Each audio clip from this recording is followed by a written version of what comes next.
स्वीकार करे। अरे पिट्ठू मत बनिए सरकार। ना ना, आज के बाद मत बोलिएगा। पिट्ठू होंगे आप और आपके साथ के होंगे कई पिट्ठू। अमीश देवगन को पिट्ठू बोलने की जुर्रत मत करना राग विनायक, चुप रहो। कभी जनता की नब्ज को टटोल कर करिए पत्रकारिता। जनता मैम आपसे मीडिया चैनल्स में जब कांग्रेस के प्रवक्ता आते हैं तो उनके जरिए कई बार तरह तरह के आरोप लगाए जाते हैं, जो इस तरह से बहस करते हुए नजर आते हैं। और टीवी चैनल्स में जो एंकर्स को की भूमिका है उसके ऊपर बार बार सवालात खड़े किए जाते हैं। जब तक स्वर्गीय राजीव त्यागी का जब पूरा मामला हुआ, उसके बाद जिस तरह से प्रवक्ताओं के ज़रिए, कांग्रेस के नेताओं के ज़रिए ये आरोप लगाए गए कि जब वो बोलना चाहते हैं तो उनकी आवाज़ को बंद कर दिया जाता है या उनको बोलने नहीं दिया जाता, वो उनकी बात को पूरा नहीं करने दिया जाता। एंकर विपक्ष के सवाल करता है, सवाल सत्ता से करने चाहिए तो सवाल विपक्ष से होते हैं, और अगर विपक्ष उसका शांतिपूर्ण तरीके से जवाब देना चाहता है तो जवाब नहीं देने दिया जाता, या तो उसकी ऑडियो को कम कर दिया जाता है, या जो बीजेपी का प्रवक्ता है, आरएसएस के लोग हैं, जिस तरह से पीछे कहा गया था कि एक कांग्रेस का होता है, एक विपक्ष का होता है, और उसके बाद 3 लोग ऐसे होते हैं जो बीजेपी के होते हैं, आरएसएस के लोग होते हैं, उनको तरह तरह के नाम दे दिए जाते हैं। किसी को कानून का जानकार कहा जाता है, किसी को ये कहा जाता है कि वो संघ का जानकार है, संघ के मामलों का जानकार है, किसी को आरएसएस प्रवक्ता कहा जाता है, किसी को बीजेपी प्रवक्ता कहा जाता है। चारों तरफ से उसको घेरने की कोशिश की जाती है। और एंकर तो माशाल्लाह सब आप जानते हैं कि किस तरह की भूमिका एंकरों के ज़रिए निभाई जा रही है। वो खुद पार्टी बन करके सिर्फ विपक्ष से सवाल करते हैं, सत्ता से सवाल नहीं किए जाते। 6 साल मोदी सरकार को हो गए हैं, लेकिन अभी भी 70 साल पीछे क्या हुआ उस पर सवालात किए जाते हैं और लोग उसको मानते भी हैं। कल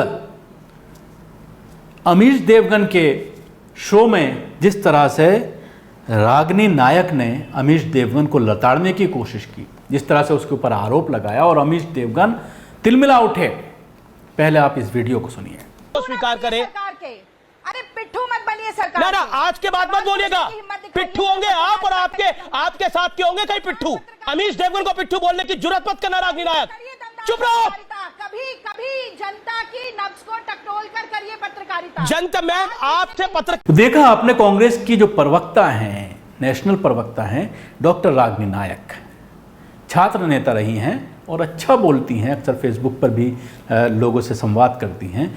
उन्होंने जब उसके ऊपर एक सवाल खड़ा किया, एक इल्ज़ाम लगाया, एक आरोप लगाया, तो किस तरह से तिलमिला गया अमीश देवगन। और इस सब चीज़ों से आप किस तरह से अंदाज़ा लगा सकते हैं कि पत्रकारिता की जो स्थिति है वो कहाँ पहुँच गई है। और लेकिन सवाल ये खड़ा होता है, लोग ये कह रहे हैं कि आखिर कांग्रेस के लोग, जिस तरह से पहले बॉयकॉट किया गया था चैनलों का, तो वो जाते ही क्यों हैं। यही सवाल मुस्लिम पैनलिस्ट से भी किया जाता है, जो मुसलमानों को बेइज्जत करने का कोई भी मौका नहीं गंवाते।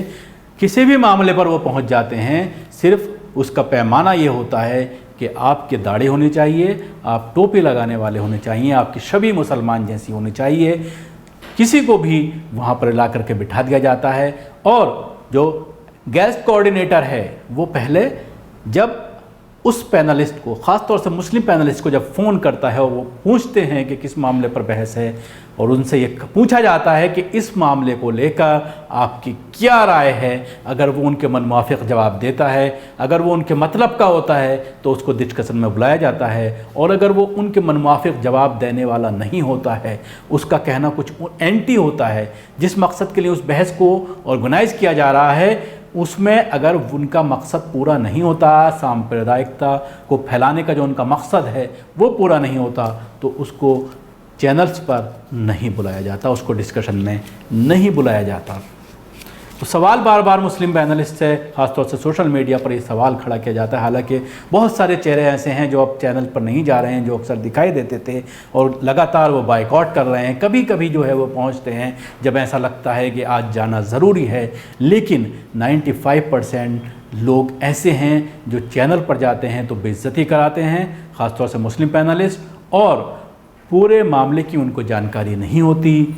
और सही तरीक़े से अपनी बात नहीं रख पाते, तो सवाल यही खड़ा होता है कि जब आप अपनी बात को सही से रखने के काबिल नहीं हैं, आपके अंदर इतनी काबिलियत नहीं है कि आप जो सवाल आपसे किया जा रहा है उसका सही तौर पर जवाब दे पाएँ, इस्लाम का रिप्रेजेंटेशन कर पाएँ, मुसलमानों की नुमाइंदगी कर पाएँ, तो आप क्यों जाते हैं जब आपके अंदर ऐसी एबिलिटी नहीं है? क्यों मुसलमानों का मजाक उड़ाने के लिए जाते हैं? और इसी वजह से बार बार इनके ख़िलाफ़ सोशल मीडिया पर कई बार मुहिम भी चलाई जाती है।